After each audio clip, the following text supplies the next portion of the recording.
Pour a glass of craft beer, we can do this. Yeah.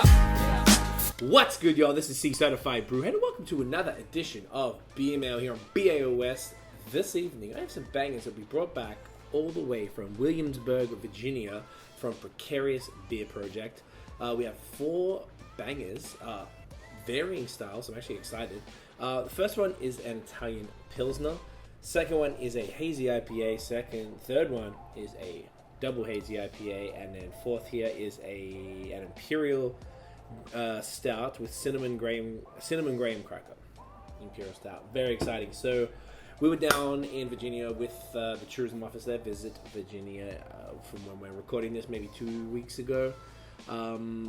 Super great trip. It was such a cool state. We did a couple of podcasts. Both of those are out, so go check those. Links in the description. And on the way back, Williamsburg is kind of like a real historical city, sort of south of Alexandria and Richmond, where we started, and north of Virginia Beach, where we were sort of coming from. So on the way at the end of our trip, heading to DC, we went to Precarious because we were talking, or I was talking with Madeline on Instagram, another Instagrammer. I'll put her handle up here. She is now the taproom manager there, and we got to meet. We've been talking prior. She actually gave me a sick list of breweries and wineries and places to go in Virginia because I had no context. So we went to see this place, and we had no idea what Williamsburg really kind of was. We went at night, so we didn't really get to see what it's like in the day and soak it up. But this brewery is not what we expected. It's a really new place, super big. It has a huge stage. They had a band. It was one of those like beer hall with the big long tables, shared tables. They had an arcade section with video games and stuff. They had a shipping container that they had converted into now a taco spot. It's all inside the same thing. Very cool. So we only had time for a couple of drinks there, and I kind of felt bad because we wanted to kick it a bit more, but we had to get to DC, and it was I think 11:30, and we had a 3-hour drive from there, and we were like, yeah, we had to get her going. So we got to try some beers, but she kindly let us go with some brews. So I'm very excited to check these ones because I was super impressed.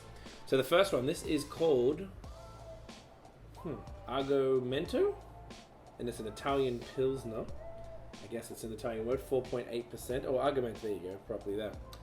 I got this glass from Triple Crossing out in Virginia. I love this one. This is my first proper Pilsner glass.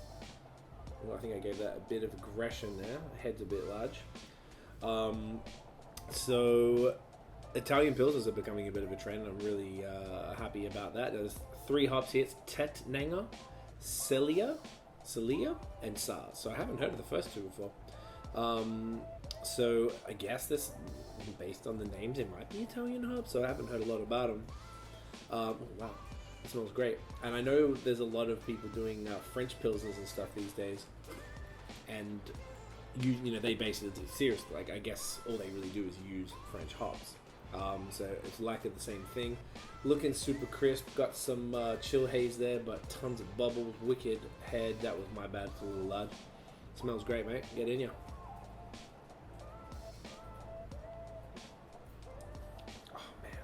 I've been loving pills so much lately. It's really mostly what I want to drink, if I'm honest. Super crisp, really balanced, little bitter, little grassy and earthy. God damn, that's exceptional. That's so crisp, man. It's like a little sweeter and a little less on the straight up and down kind of bitter, earthy, really strong malt backbone side. That could be the difference in the Italian Pilsners. I don't really know a ton about that side of stuff yet. But this is an exceptional beer, man. We were talking with a few people there, and they brought in a brewer from, I believe, Noble Ale Works in California. So people really know their stuff, and there were guys who, the owners owned a restaurant in the area, and they were doing some small things with beer, and they just decided to go all in, and since they know the restaurant business, they were able to sort of do it right from the jump. So that is exceptional. Next up, oh, you know what I forgot to do? Tiff will yell at me. I forgot to show y'all the can. Yeah, sorry Tiff. It's cool, right? Nice can. Next one. Now this is, I believe I had this there. This is called Kung Fu Kittens, an IPA, hazy IPA. They have a full series of beers with a similar naming convention, kind of like a martial art and an animal. One that we did a 1 minute review of, you can find that on all our social. I think it was called Capoeira Capybara, which was pretty funny. Nice little alliteration there. And I think this is pretty much their flagship IPA with Eldorado and Citra. And they had other one, Taekwondo, some animal saber tea or something like that, which I like it. Nice and creative, you know. Wow, does it feel good? Ain't cheaping out on this one. Yeah. So yes, we were. The problem with the traveling for us sometimes is by the time we get to breweries, particularly ones we've been wanting to try, we're often like exhausted, tired, and been drinking and eating all day, so we're full, tired of drinking, and just exhausted. So it kind of sucks. And also that particular one, when we went to Precarious, we had a 3-hour drive ahead of us, late night as well. And there's, the 95, the highways are pretty kind of boring, particularly when it's dark. And the small towns with no lights, that was crazy. Like we got lost on trying to like go get gas on the freeways and shit. It was nuts. Alright, so this is 6.6%, has Eldorado and Citra, like I said. Yeah, typical, exactly what you'd expect from, yeah, so bright, wow. New England, smells amazing, get in here. Oh yeah, creamy, super tropical, wow. Great hop combo too, Eldorado and Citra. Little chalky. Little super creamy, little dry, dusty, not overly sweet. It feels kind of balanced. The malt profile sits really nicely with the hops. Man, this is just a crusher. Yeah, this is great.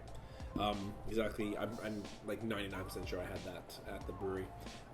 Great beer. The other one I had talking about before, that Capoeira one, super fire. Alright, next up, this is called the Grabbleflub. I guess it's something. It's got a little weird character on there that maybe some people can explain it to us, or Madeline or someone from Precarious. Let us know what this is about. I like the ridiculous names. They're very, very memorable. This is an 8.4% double IPA with Azaka Pekko, P-E-K-K-O. Haven't heard of that. And Simcoe hops. Nonsensical Monsters series. Oh, did they say that from the other one? No, it didn't say. I like that, Nonsensical Monsters. So maybe they made it up. It's even cooler. That's something else. So if you look at their Untapped, what do you call them? I don't know. When you check into the beer on Untapped, the descriptions there are ridiculous. It's really funny. I believe that's the brewer that writes them. So they kind of make up stories for everything. And it's just really interesting. Rather than like, this is a New England IPA with blah, blah, blah. It's like, some really crazy story about this thing and how all the little characters are. Or maybe this is a New England IPA. Maybe it is. It's not hazy. Keep cutting myself off. Anyway, very funny. So this is, like I said, 8.4. So it's got mixed berry, white peach, starfruit character. I don't think I've had starfruit. I could even pick starfruit out. But it's like opaque at best. Doesn't smell West Coasty, but get in ya.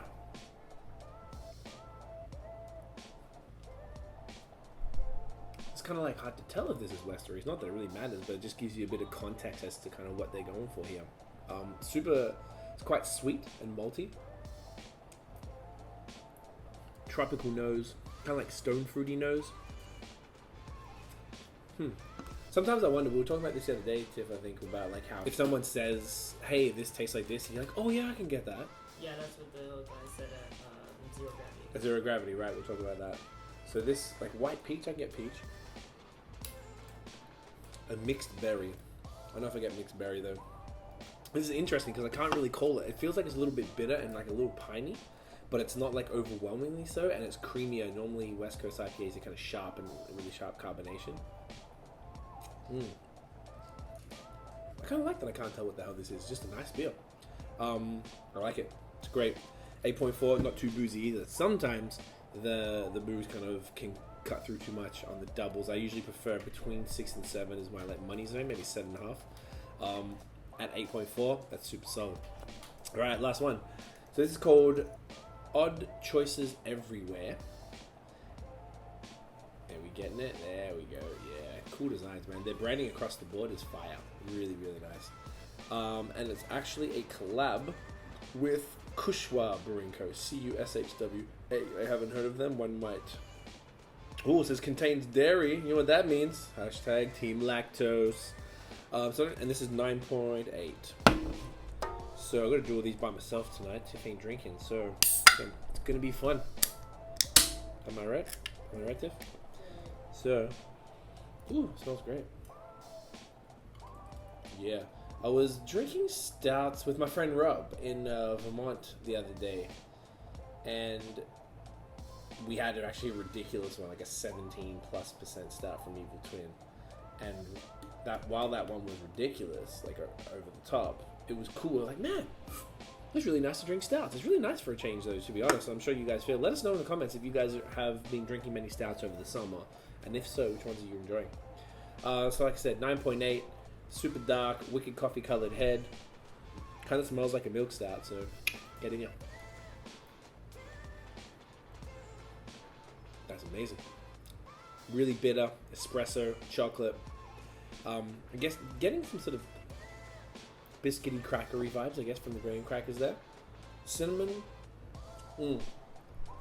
Yeah, totally. The cinnamon has a very unique, that's what I'm tasting. It's the cinnamon kind of just, doesn't stand out, but it kind of just infiltrates the whole mouthfeel. Very, very creamy. Man, that's dangerous. It doesn't drink 10%. Woof. Mate, I'm in for a treat tonight. Yeah, this is great. I mean, so it's really cool to see 4 different styles from the one brewery, fire branding, great tap room. I think they're sort of moving slowly. I think by the time we went, it had only been open a month, so maybe it's probably a couple months at this point. Yeah, man, super, super impressed. So thank you again, Madeline, for having us. Super great to see the place. Next time we're going to actually have to kick it there for some time. But yeah, if you're in Virginia, it's certainly worth it. It's maybe like an hour or so south of Richmond, maybe. And it's on a peninsula on the way to Virginia Beach, so it's certainly worth an area. And they got a bunch of wine stuff there too, so totally worth rolling through. And they had, as we were driving through the town, it looks like there was a bunch of like historical stuff you can do. So definitely a place you want to check out if you're in that region. So that is it, guys. If you enjoyed the video, mate, boom, smash the thumbs up, hit subscribe below, hit the notification bell, so you know when the new drops. Follow us on social media at BAOS Podcast. And check out the long form audio, Spotify, Apple Podcasts. Tons of great stuff coming. That is it, guys. Thank you for watching. We'll see you in the next video. And as always, stay in ya.